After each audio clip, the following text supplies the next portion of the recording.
दोस्तों, अहंकार एक विनाशकारी भावना है जो व्यक्ति को अंधेरे के रास्ते पर ले जाती है। यह व्यक्ति को अपनी कमियों को देखने से रोकता है और उसे यह झूठा विश्वास दिलाता है कि वह दूसरों से श्रेष्ठ है। अहंकारी व्यक्ति हमेशा दूसरों से बेहतर होने का दावा करता है और वह कभी भी अपनी गलतियों को स्वीकार नहीं करता है। यह अहंकार किसी भी व्यक्ति को दूसरों की सलाह और आलोचना अनदेखा करवाता है। वह दूसरों की राय को सुनने के लिए तैयार नहीं रहता है और वह हमेशा अपने ही हिसाब से काम करना चाहता है, जिससे वह सीखने और सुधार करने के अवसरों से वंचित रह जाता है। अहंकार व्यक्ति को अकेला कर देता है, क्योंकि कोई भी व्यक्ति अहंकारी व्यक्ति के आसपास रहना पसंद नहीं करता है। अहंकार व्यक्ति को गलत रास्ते पर ले जाता है और उसे विनाश की ओर धकेलता है।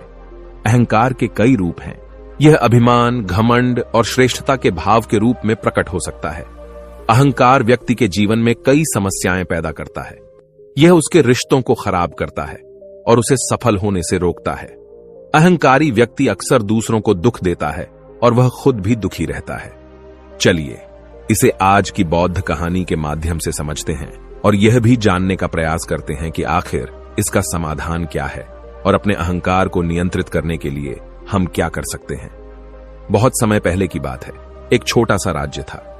उस राज्य में एक व्यापारी रहता था जो बहुत अमीर था, जिसके पास किसी चीज की कोई कमी नहीं थी। उसके पास वो सारी सुख सुविधाएं थी जो वह चाहता था। उसका एक पुत्र भी था जो अब युवा हो चुका था। उस व्यापारी के पुत्र ने अब तक अपने जीवन में कोई दुख नहीं देखा था। जो भी वह चाहता था वह व्यापारी उसे सब कुछ लाकर दे देता था, जिस कारण उसे अपने जीवन में किसी प्रकार के दुख का अनुभव अब तक नहीं किया था। उस व्यापारी के पुत्र के कई सारे मित्र भी थे। उसके पास अथाह संपत्ति थी। धन दौलत की उसके पास कोई कमी नहीं थी। लेकिन एक दिन अचानक वह व्यापारी बीमार पड़ गया और देखते ही देखते उसकी बीमारी ने उस पर पूरी तरह से पकड़ बना ली थी। वह व्यापारी अपने जीवन की आखिरी सांसें गिन रहा था। अब उस व्यापारी को यह प्रतीत होने लगा था कि वह नहीं बच पाएगा। उसका अंतिम समय आ चुका है। इसलिए उसने अपने पुत्र को अपने पास बुलाया और उससे कहा, बेटा, तुमने आज तक केवल सुख ही देखा है। तुम्हें जो कुछ चाहिए था वो मैंने सब कुछ तुम्हें लाकर दिया, इसलिए तुमने आज तक दुख का अनुभव नहीं किया। दुख क्या होता है यह तुम्हें पता तक नहीं, और इसी बात की चिंता मुझे खाए जा रही है कि जब तुम्हारे पर दुखों के बादल मंडराने लगे तो तुम सह नहीं पाओगे। इसलिए आज मैंने तुम्हें यहां पर बुलाया है। मैं बस आखिरी समय पर तुमसे यह कहना चाहता हूं कि तुम सावधान रहना। मेरी मृत्यु के बाद तुम्हारे अपने ही तुम्हारे दुखों का कारण बन जाएंगे। इतना कहकर वह व्यापारी मृत्यु को प्राप्त हो गया। उस व्यापारी का पुत्र अपने पिता की मृत्यु पर बहुत दुखी था। वह रो रहा था। तभी उसके पास उसका एक मित्र आया और वह उसे समझाते हुए कहता है, मित्र, तुम रो क्यों रहे हो? तुम्हारा पिता ही मरा है, लेकिन तुम्हारे पास तो अब भी ये सारी धन दौलत है। ये सारी संपदा है कि सारी संपत्ति तुम्हारी ही तो है। अब तो तुम उन चीजों का भी आनंद ले सकते हो जिनका आनंद तुम अपने पिता के रहते नहीं ले पाए। अपने मित्र की यह बात सुनकर वह बड़ा प्रसन्न हुआ और उसे भी इस बात का एहसास हो चुका था कि उसके पास अथाह संपत्ति है, धन है, दौलत है, जिसकी मदद से वह अपना जीवन खुशी खुशी बिता सकता है। लेकिन इसी धन संपदा के कारण वह अब बुरी आदतों का शिकार भी हो चुका था। उसे हर प्रकार का नशा करने की आदत लग चुकी थी। जहां उसका मन करता वो वहां चला जाता। जब भी उसका मन करता वह किसी को भी अपने घर बुला लेता। फिर चाहे दिन हो या रात, जो भी उसका मन करता वह खरीद लेता, क्योंकि उसके पास संपत्ति थी। और तो और उसके पिता का सारा व्यापार भी अब उसी के हाथों में था और अब वह बहुत खुश था। वह अपने जीवन को अपनी मर्जी के हिसाब से जी रहा था। एक दिन उसके मन में ख्याल आया कि पिता ने मुझे बेवजह ही डरा दिया कि लोग मेरा फायदा उठाएंगे, मेरे दुश्मन बन जाएंगे, मेरे दुखों का कारण बन जाएंगे। लेकिन अब तो मैं और भी मजे से जी रहा हूं। मेरे सुख के दिन तो अब आए हैं। मैं आज तक जो नहीं कर पाया था वह सब करने में अब मैं सक्षम हूं। यह सब सोचकर उसकी खुशी का कोई ठिकाना नहीं था। वह बहुत खुश था। तभी एक दिन उस राज्य में एक बहुत बड़ा अस्पताल का निर्माण हो रहा था और इस अस्पताल के निर्माण के समय पर एक घोषणा करवाई गई कि जो भी इस अस्पताल के लिए सबसे अधिक दान देगा उसका नाम उस अस्पताल के एक पत्थर पर स्वर्ण अक्षरों में लिखा जाएगा। जब उसके मित्र ने यह बात सुनी तो वह दौड़ा दौड़ा उसके पास आया और उसे सारी बात बता दी। तब उस व्यापारी के पुत्र ने यह तय किया कि वह अस्पताल को सबसे बड़ा दान देगा, और उसने ऐसा ही किया। और साथ ही यह भी निश्चित हो गया कि उसका नाम उस अस्पताल के एक पत्थर पर स्वर्ण अक्षरों में लिखा जाएगा। लेकिन जब वह दान देकर वापस घर की ओर लौट रहा था तो रास्ते में उसे एक साधु मिले जो भोजन की मांग कर रहे थे। इस पर वह घमंडी व्यापारी का पुत्र कहता है, तुम जैसे लोग केवल 2 वक्त की रोटी के लिए हमेशा चिल्लाते रहते हो। पता नहीं तुम लोग कहां से आ जाते हो, और भगवान तुम लोगों को पैदा ही क्यों करता है। तुम लोग गंदगी हो, तुम्हें जीने का कोई हक नहीं, केवल अपना पेट भरने के लिए। 2 वक्त की रोटी के लिए तुम किसी के सामने भी झुक जाते हो। यदि झुकना ही है तो उस ईश्वर के सामने झुको। शायद वह तुम्हारी गलतियों को माफ कर दे और तुम्हें एक अच्छा जीवन प्रदान करे। हो सकता है वह तुम्हें भोजन भी दे दे। वह लड़का उन साधु को खरी खोटी सुनाकर वहां से चला गया। धीरे धीरे उस लड़के के पास उसके मित्रों, सहयोगियों और रिश्तेदारों की संख्या बढ़ने लगी। अब हर कोई उससे बिना पूछे कोई काम नहीं करता था। हर चीज में उसी से पूछा जाता था, जिस कारण उस लड़के को लगने लगा था कि अब मेरे बिना कोई काम नहीं हो सकता। जो भी हूं मैं ही हूं। जिस कारण उस लड़के का अहंकार अब 7वें आसमान पर था। सभी लोगों ने उसका मन जीत लिया था। सब लोग उसके विश्वास पात्र बन चुके थे। उस लड़के के पास अपार धन था, जिस कारण सब उससे जुड़े हुए थे। लेकिन यह बात उस लड़के को समझ नहीं आ रही थी। सभी लोग विश्वास के नाम पर अब उस लड़के से धन उधार लेने लगे थे, और वह भी खुशी खुशी लोगों को धन उधार में दे दिया करता है। जो कोई उसे धन उधार लेने आता, वह जितना मांगता वह उससे ज्यादा ही उन्हें दिया करता, क्योंकि वह सभी की नजरों में अपने आप को साबित करना चाहता था। वह अपने आप को महान दिखाना चाहता था। लेकिन धीरे धीरे उसकी बुरी आदतों के कारण अब उसका व्यापार चौपट होने लगा था। देखते ही देखते एक दिन व्यापार में उसे बहुत बड़ा घाटा हुआ। उसका पूरा व्यापार कर्ज में डूब गया। अब वह बहुत परेशान हो चुका था, बहुत चिंतित हो चुका था। उसे यह समझ नहीं आ रहा था कि आखिर ये सब क्या हुआ। मेरे पास तो कुछ समय पहले अपार धन था, और आज मेरे ऊपर बहुत बड़ा कर्जा है जिसे मुझे चुकाना ही होगा। तभी उसे उधार दिया हुआ धन याद आया, जो उसने अपने मित्रों और सहयोगियों को दिया था, अपने रिश्तेदारों को दिया था। उसने सभी से वह अपना दिया हुआ कर्ज वापस मांगना शुरू किया। लेकिन किसी ने भी उसका दिया हुआ कर्ज उसे वापस नहीं दिया, बल्कि लोगों ने उसे दुत्कार कर वहां से भगा दिया। वे एक एक करके सभी के पास गया, लेकिन किसी ने उसकी कोई मदद नहीं की। देखते ही देखते उसका सब कुछ बिक गया। अब उसके पास कुछ न था। वह सड़क पर आ चुका था। तभी वह यह सोचने लगा कि अपने सुख के दिनों में मैं यह नहीं जान पाया कि मैं अपने शत्रुओं से घिरा हुआ हूं। मेरे पिताजी सही कहते थे कि मेरे अपने ही मेरे दुखों का कारण बनेंगे। पिताजी, आपका धन्यवाद।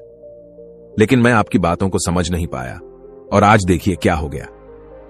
वह सारा दिन यहां से वहां भटकता रहा और सोचता रहा कि अब आगे क्या होगा, वह कैसे खाएगा, कहां रहेगा और कैसे सोएगा।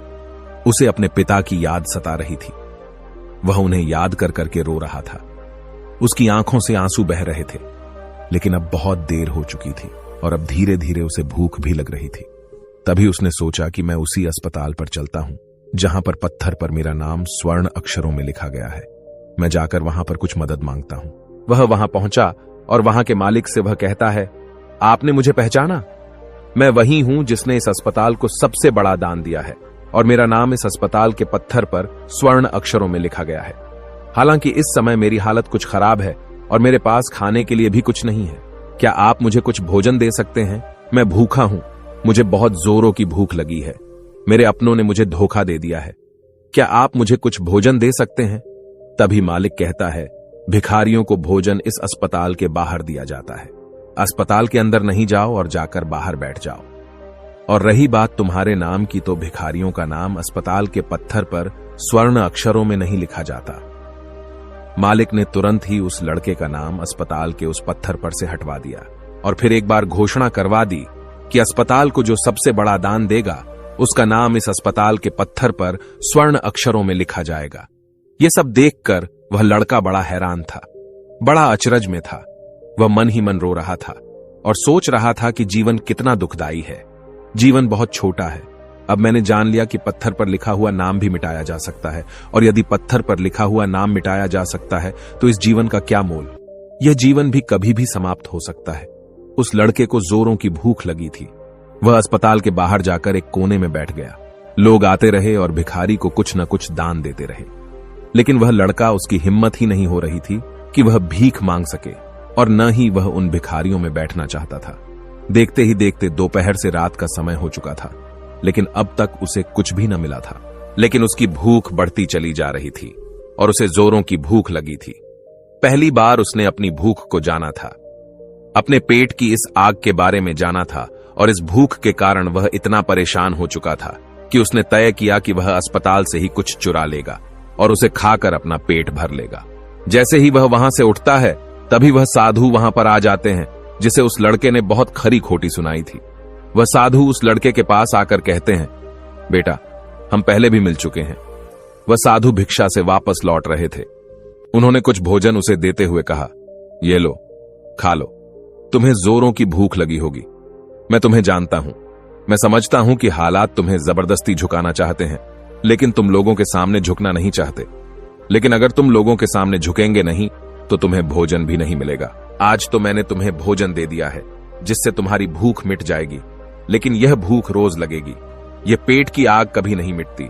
इस पर वह लड़का उन साधु से कहता है, जब मेरे पास धन था, दौलत थी, संपत्ति थी, तो मेरे पीछे मेरे मित्रों की, सहयोगियों की, रिश्तेदारों की कतार लगी रहती थी।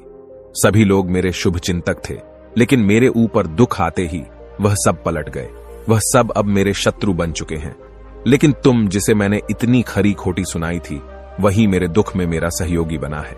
तुम मेरे इस दुख में मेरे पहले मित्र हो, मेरे पहले रिश्तेदार हो, जिसने मुझ पर दया की है।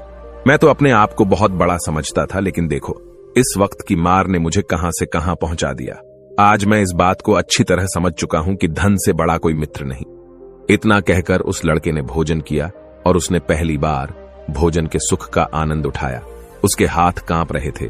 वह जल्दी जल्दी उस भोजन को समाप्त करना चाहता था, जल्दी जल्दी उसे चबा लेना चाहता था, और उसकी आंखों से झरझर आंसू भी बह रहे थे। उसे ऐसा प्रतीत हो रहा था मानो आज से पहले ऐसा लजीज भोजन उसने आज तक न किया हो। भोजन करते वक्त जो अनुभव से प्राप्त हुआ, ऐसा अनुभव उसे आज तक नहीं मिला था। तभी वह साधु से कहता है, यह कैसा सुख है, मैं इस दुख में भी इस भोजन के संतुष्टि का अनुभव कर पा रहा हूं। तभी वह साधु कहते हैं, जहां संतुष्टि होती है वहां सुख का अनुभव होता है, लेकिन सावधान, संतुष्टि बहुत खतरनाक भी होती है। जब संतुष्टि हमारी आवश्यकताओं, हमारी इच्छाओं से ऊपर उठ जाती है, तब यह दुख के दर्शन भी हमें कराती है। आज जो भोजन तुम कर रहे हो, ऐसा भोजन यदि तुम्हें पहले प्राप्त होता तो तुम इसे छूते तक नहीं, लेकिन आज इसी भोजन को करके तुम्हें संतुष्टि मिल रही है। लेकिन जब तुम्हारे पास धन था, दौलत थी, तब तुमने इससे भी अच्छा भोजन किया होगा, लेकिन तब तुम्हें संतुष्टि नहीं मिली होगी, वह सुख प्राप्त नहीं हुआ होगा जो तुम आज अनुभव कर रहे हो। लेकिन सावधान, अगर ऐसा ही भोजन तुम्हें रोज मिलता रहे तो तुम और भी अच्छे भोजन की कामना करने लगोगे, और इसी कामना की संतुष्टि के लिए तुम्हारे मन में दुख पैदा होगा, और जब तुम अपने मन की इस कामना की संतुष्टि कर दोगे तो तुम्हें सुख भी प्राप्त होगा। लेकिन यह सुख आएगा और चला जाएगा, और जब तुम्हारे जीवन में इसी प्रकार के भोजन हमेशा आते रहेंगे और जाते रहेंगे तो तुम किसी और कामना, किसी और इच्छा की ओर आगे बढ़ने लगोगे। तब तुम किसी और इच्छा की पूर्ति करना चाहोगे, तुम किसी और इच्छा की संतुष्टि करना चाहोगे, और जब वह इच्छा पूरी नहीं होगी, जब तुम्हें संतुष्टि नहीं मिलेगी, तो तुम्हें दुख होगा, तकलीफ होगी, पीड़ा होगी, और यह श्रृंखला ऐसे ही आगे बढ़ती चली जाएगी। लेकिन जब तुम्हारे पास धन था, दौलत थी, तब तुमने इससे भी अच्छा भोजन किया होगा, लेकिन तब तुम्हें संतुष्टि नहीं मिली होगी, वह सुख प्राप्त नहीं हुआ होगा जो तुम आज अनुभव कर रहे हो। लेकिन सावधान, अगर ऐसा ही भोजन तुम्हें रोज मिलता रहे तो तुम और भी अच्छे भोजन की कामना करने लगोगे, और इसी कामना की संतुष्टि के लिए तुम्हारे मन में दुख पैदा होगा, और जब तुम अपने मन की इस कामना की संतुष्टि कर दोगे तो तुम्हें सुख भी प्राप्त होगा। लेकिन यह सुख आएगा और चला जाएगा, और जब तुम्हारे जीवन में इसी प्रकार के भोजन हमेशा आते रहेंगे और जाते रहेंगे तो तुम किसी और कामना, किसी और इच्छा की ओर आगे बढ़ने लगोगे। तब तुम किसी और इच्छा की पूर्ति करना चाहोगे, तुम किसी और इच्छा की संतुष्टि करना चाहोगे, और जब वह इच्छा पूरी नहीं होगी, जब तुम्हें संतुष्टि नहीं मिलेगी, तो तुम्हें दुख होगा, तकलीफ होगी, पीड़ा होगी, और यह श्रृंखला ऐसे ही आगे बढ़ती चली जाएगी। तुम हमेशा सुख के पीछे भागोगे, लेकिन दुख तुम्हारे पीछे यूं ही भागता रहेगा। तुम सुख को पकड़ना चाहोगे तो तुम्हें पकड़ना चाहेगा। इसी प्रकार यह प्रक्रिया यूं ही निरंतर चलती रहेगी। तभी साधु अपने थैले में से एक सोने की थैली निकालकर उस लड़के के हाथ पर रख देता है। तभी वो लड़का उस साधु से कहता है, हे महाराज, आपके पास इतना धन कहां से आया? आप तो एक वैरागी हैं। तभी वह साधु उस लड़की से कहता है कि धन तुम्हारा ही है। उस दिन जब तुम मुझे खरी खोटी सुनाकर अपने घर की ओर आगे बढ़ रहे थे, तभी तुम्हारी जेब से यह सोने के सिक्कों से भरा हुआ थैला नीचे गिर पड़ा और मैंने इसे उठाकर अपने पास रख लिया, यह सोचकर कि जब तुम मुझे मिलोगी तब मैं इसे तुम्हें लौटा दूंगा। लेकिन उस दिन के बाद से आज तुम मुझे मिले हो, इसलिए मैं तुम्हें इसे लौटा रहा हूं। ले लो, यह तुम्हारा ही है। इस पर वह लड़का कहता है, हे महाराज, इसी धन के लिए तो मुझे मेरे मित्रों ने, मेरे सहयोगियों ने, यहां तक कि मेरे रिश्तेदारों ने भी मुझे धोखा दिया। लेकिन आप वो पहले शख्स हैं जो मुझे ये धन लौटा रहे हैं। और वहीं पर जो मैंने धन, जो कर्ज मैंने अपने मित्रों, अपने सहयोगी, अपने रिश्तेदारों को दिया था, अपने बुरे समय पर जब मैंने उनसे मांगा तो उन सभी ने वो धन देने से मुझे मना कर दिया। कईयों ने तो मुझे खरी खोटी सुनाकर अपने घर से धक्के मारकर निकलवा दिया। लेकिन आप महाराज वो पहले शख्स हैं जिन्होंने मेरे इस बुरे समय पर मेरा साथ दिया है। मेरा धन मुझे वापस लौट आया है। मैं आपकी सहायता के लिए आपका आभारी हूं। मैं इस धन से अपना व्यापार फिर से शुरू करूंगा और इस व्यापार को नई ऊंचाइयों तक ले जाऊंगा। तभी वह साधु उस लड़के से कहते हैं, हमें कोई दुख नहीं देता, बल्कि दुख के कारण तो हम स्वयं ही होते हैं। हम स्वयं ही खुद को धोखा देते हैं। सुख में हम भ्रमित रहते हैं।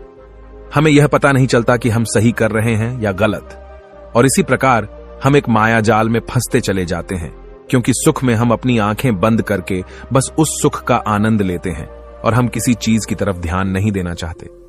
हम नहीं जाना चाहते कि जीवन मीठा है तो कड़वा भी है, सच है तो झूठा भी है। सुख में हम केवल अपने अहंकार को बढ़ावा देते हैं। अहंकार व्यक्ति को गलत रास्ते पर ले जाता है और उसे विनाश की ओर धकेलता है, व्यक्ति को अंधा बना देता है। इसी के विपरीत अगर हम देखें तो विनम्रता एक ऐसा गुण है जो व्यक्ति को सफलता की ओर ले जाता है। यह उसे दूसरों से सीखने में मदद करता है और उसे अपनी कमियों को स्वीकार करने की शक्ति देता है। अहंकार का त्याग कर विनम्रता को अपनाना ही सफलता और खुशी का मार्ग है। विनम्रता हमें अपनी कमियों को स्वीकार करने और उनमें सुधार करने की शक्ति देती है। यह हमें दूसरों से सीखने और उनके अनुभवों से लाभ उठाने के लिए प्रेरित करता है। विनम्र व्यक्ति दूसरों का सम्मान करता है और उनके विचारों को महत्व देता है, जिससे वह एक अच्छा मित्र और सहयोगी बन जाता है और वह कभी भी किसी को नीचा नहीं दिखाता है। इसलिए अहंकार से बचना चाहिए और अपने अंदर विनम्रता का भाव रखना चाहिए। अहंकार और विनम्रता के बीच का अंतर एक कहानी के माध्यम से समझा जा सकता है। तभी इस पर वो लड़का कहता है, आप ठीक कहते हैं। जब मेरे पास धन दौलत थी, संपत्ति थी, तब मैं अंधा हो चुका था। मैं किसी चीज पर ध्यान नहीं देता था। मैंने उसे अपने इन दोनों हाथों से लुटाया है और आज जब वह मेरे पास नहीं है तब मुझे उसके जाने का एहसास हो रहा है।